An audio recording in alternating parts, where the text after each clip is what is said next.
Yang akan kami bahas mengenai pengantar pengelolaan pendidikan meliputi pengertian pengelolaan pendidikan, ruang lingkup pengelolaan pendidikan, dan yang terakhir tantangan-tantangan pengelolaan pendidikan. Pengertian pengelolaan pendidikan. Manajemen pendidikan pada dasarnya merupakan penerapan dari prinsip manajemen pada umumnya, sehingga manajemen pendidikan mempunyai kekhasan dalam bidang tujuan, proses, dan orientasinya. Berdasarkan tujuannya, manajemen pendidikan senantiasa harus bermuara pada tujuan pendidikan, yaitu pengembangan kepribadian dan kemampuan mengaktualisasikan potensi peserta didik. Berdasar prosesnya, manajemen pendidikan harus dilandasi sifat edukatif yang berkenaan dengan unsur manusia yang tidak semata-mata dilandasi prinsip efektivitas dan efisiensi, melainkan juga harus dilandasi dengan prinsip mendidik. Berdasar pada orientasinya, manajemen pendidikan diorientasikan atau dipusatkan kepada peserta didik. Lalu, ruang lingkup pengelolaan pendidikan. Bidang garapan manajemen pendidikan meliputi semua kegiatan yang menjadi saran penunjang proses belajar mengajar dalam rangka mencapai tujuan pendidikan yang telah ditetapkan. Menurut Baharudin, ruang lingkup manajemen pendidikan antara lain sebagai berikut. Yang pertama, manajemen kurikulum. Manajemen kurikulum merupakan sistem pengelolaan atau penataan terhadap kurikulum secara kooperatif, komprehensif, sistemik, dan sistematik yang dijadikan acuan oleh lembaga pendidikan dalam rangka mewujudkan ketercapaian tujuan kurikulum atau tujuan pendidikan. Kegiatan manajemen kurikulum yang terpenting adalah kegiatan yang erat kaitannya dengan tugas guru dan kegiatan yang erat kaitannya dengan proses pembelajaran dan pengajaran. Yang kedua, manajemen personalia. Manajemen personalia adalah serangkaian proses kerjasama mulai dari perencanaan, pengorganisasian, penggerakan, dan pengawasan dalam bidang personalia dengan mendayagunakan sumber daya yang ada secara efektif dan efisien untuk mencapai tujuan pendidikan. Yang pertama, tenaga kependidikan terdiri atas tenaga pendidik, pengelola satuan pendidikan, penilai, pengawas, peneliti, dan pengembang di bidang pendidikan, pustakawan, laboran, teknisi sumber belajar, dan pengajar. Yang kedua, tenaga pendidik terdiri atas pembimbing, pengajar, dan pelatih.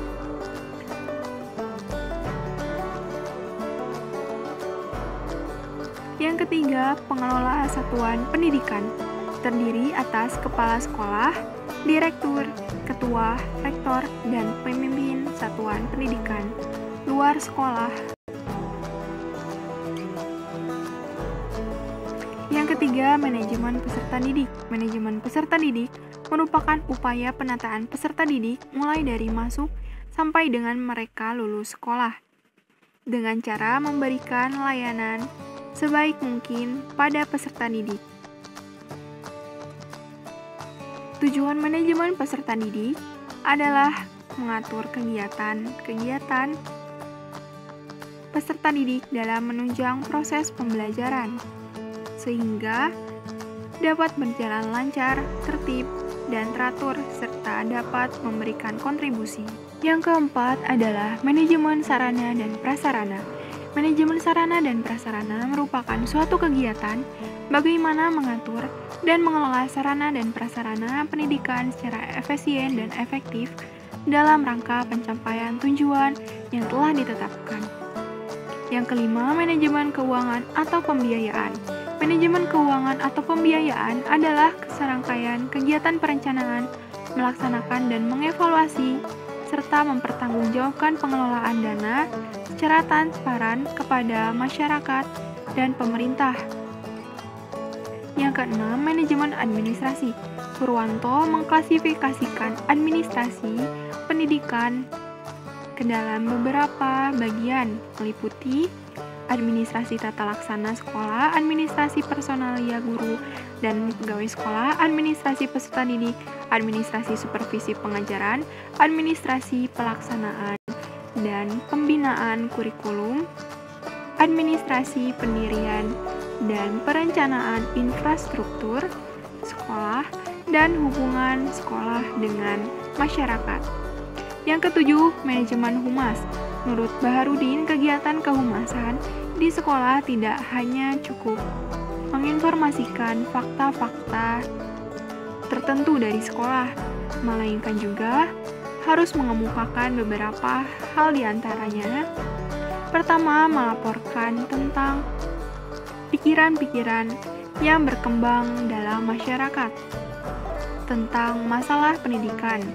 Kedua, membantu kepala sekolah bagaimana usaha untuk memperoleh bantuan dan kerja sama. Ketiga, menyusun rencana bagaimana cara-cara memperoleh bantuan.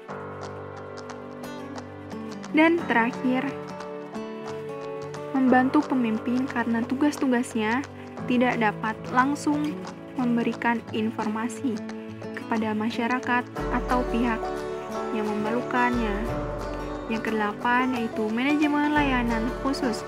Jenis layanan khusus di lembaga pendidikan terdiri atas perpustakaan sekolah, usaha kesehatan sekolah, kafetaria atau warung atau kantin, tempat ibadah atau masjid, dan unit. Kemudian terdapat tantangan-tantangan pengelolaan pendidikan. Menurut Ali Idrus, terdapat tantangan dalam sebuah pengelolaan pendidikan, yaitu meliputi yang pertama adalah tantangan untuk meningkatkan nilai tambah, yaitu bagaimana meningkatkan nilai tambah dalam rangka meningkatkan produktivitas, pertumbuhan, dan pemerataan ekonomi sebagai upaya untuk memelihara dan meningkatkan pembangunan yang berkelanjutan. Yang kedua, yaitu tantangan untuk melakukan pengkajian secara komprehensif dan mendalam terhadap terjadinya perubahan struktur masyarakat dari masyarakat yang agraris ke masyarakat industri, yang menguasai teknologi dan informasi, yang implikasinya pada tuntutan dan pengembangan sumber daya manusia. Yang ketiga yaitu tantangan dalam persaingan global yang semakin kuat, yaitu bagaimana meningkatkan daya saing bangsa dalam meningkatkan karya-karya yang bermutu dan mampu bersaing sebagai hasil penguasaan ilmu pengetahuan, teknologi, dan seni. Dan yang keempat yaitu munculnya kolonialisme baru di bidang iptek dan ekonomi menggantikan kolonialisme politik. Dengan demikian, kolonialisme kini tidak lagi berbentuk fisik melainkan dalam bentuk informasi.